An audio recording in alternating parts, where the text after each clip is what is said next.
Classical music जरी performance art असलं तरी सुद्धा it is as good as a call with the divine. It is your communication with the divine.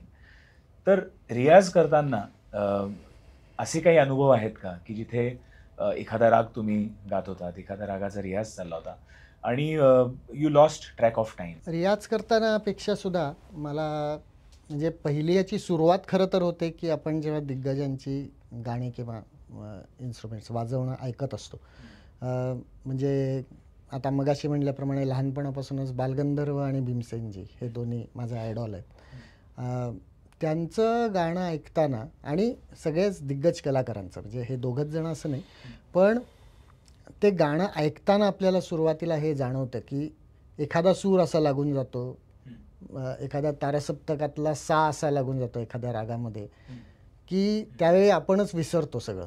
हो.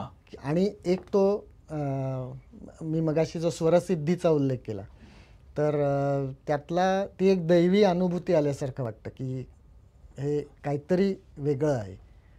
हे जे आपल्याला कळतं त्याच्यापेक्षा काहीतरी पलीकडचं आहे. तर हे नेहमीच जाणवत राहतं.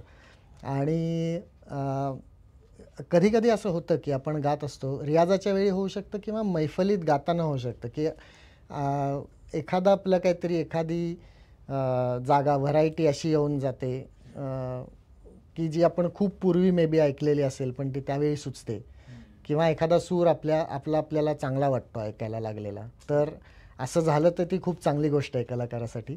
आणि असं क्वचित प्रसंगी होतं आणि ते झालं तर ती खूप चांगली अनुभूती असते.